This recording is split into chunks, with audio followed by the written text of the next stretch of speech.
Mr. Scalise. The gentleman is recognized. Thank you, Mr. Chairman, and I want to thank the gentlelady for yielding and for the great job she's doing as chair of the Energy and Commerce Committee to bring forward important bills that will increase America's national security and energy security. There is absolutely no reason that we have to be reliant on foreign countries for our energy. We've actually got the energy here in America. And in fact, for those people that are concerned about carbon emissions, for all those carbon footprint warriors that get on their private jets and fly to Davos last week to lecture the rest of the world about not using fossil fuels. They didn't take commercial flights. They had to take their private charters, not with solar panels on the wings of those airplanes, using jet fuel. So they lecture the whole world about getting rid of fossil fuels in America, not in other countries. You saw President Biden himself get on Air Force One and fly to Saudi and beg Saudi princes to produce more energy as he's shutting down production in America, limiting leases, limiting pipelines, killing Keystone and other pipelines, limiting the ability to get permits to do basic exploration in America. He's greenlighting pipelines in Russia, greenlighting pipelines and drilling in other places, urging and begging drilling in other places. Well, by the way, if you're concerned about the carbon footprint, no country in the world that produces energy does it better than America. We should want to be doing more in America. But then as production goes up and goes down based on good or bad policies, as we're seeing today with bad policies, the nation back in the 1970s said we're going to have a strategic petroleum reserve. In essence, an American piggy bank to protect our country in case there's some major disruption in world markets, in energy production in America. Maybe there's a hurricane in the Gulf of Mexico that limits our ability to produce energy for a brief period of time. That's why we have a strategic petroleum reserve. It's not there to go mask your bad policies, and yet that's what we've seen from this president. As you can see, this president has raided more than 40% of America's strategic reserve. Our piggy bank, he's just taken it away. In some cases, he actually sold that oil to China. We came together last week, Republicans and Democrats. The press actually said it was going to be a partisan exercise. Why even waste the time? Well, what they found out is not only did every Republican say it's wrong to raid our piggy bank in America and sell it to China, a majority of Democrats actually agreed with us and sent that bill to the Senate. I urge the Senate to take up that bill that's important to America's national security. But then today we go even further and say, Mr. President, with this bill, H.R. 21, if you're going to raid our reserves, won't you at least put forward a plan to show how you will replace it? And don't worry, I know the White House gets nervous when you tell them that you've got to produce energy in America. They don't have a problem, again, with foreign countries producing energy. They just don't want it made in America. They use the tagline a lot. You hear it all the time, made in America, except when it comes to making energy, they don't want to make it in America. They make it harder to make it in America. They beg foreign countries to make our energy. This bill gives an exemption, except in the case of a severe energy supply interruption. So the president's still got the ability, if there's some actual emergency, to use the Strategic Petroleum Reserve the way it was intended in the 1970s.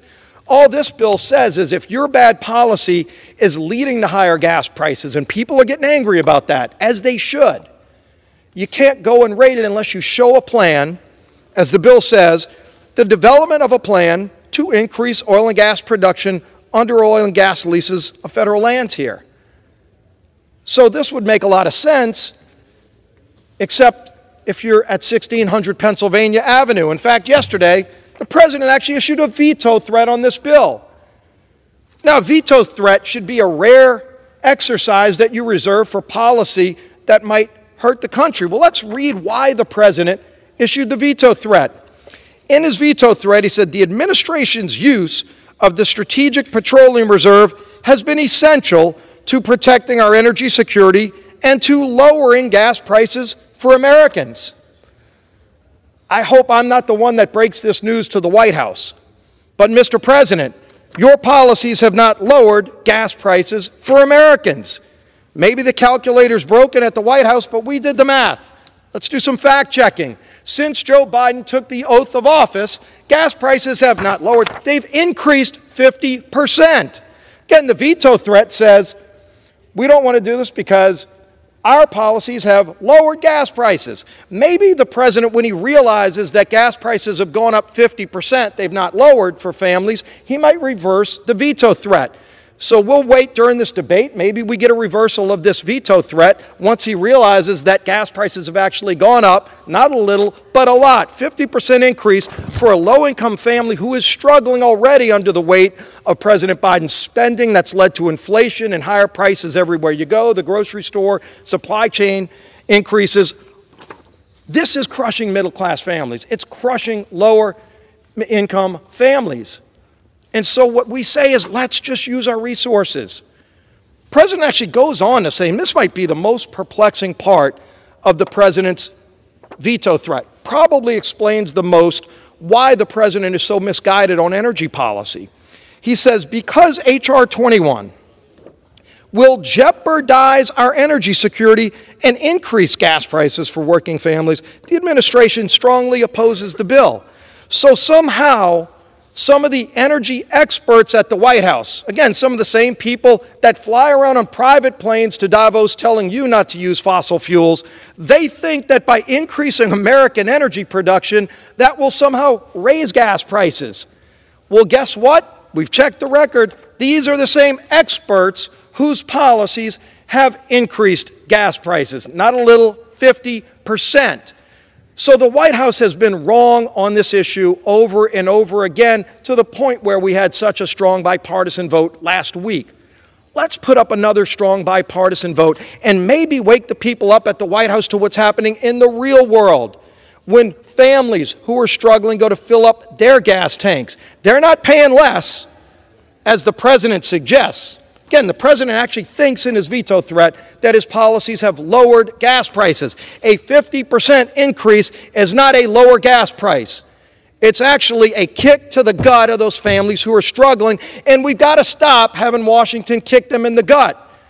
And so if you look at the moniker right above the speaker's rostrum, there's a plaque that says, "Let us develop the natural resources of our land." Why don't we actually do that? Why don't we actually do what's proven to work over and over again? If we open up American energy, it's the cleanest in the world. Don't beg foreign dictators to do it. They don't do it as clean as us, by the way. And it also lowers prices. It also creates good American jobs. Let's actually make it in America again.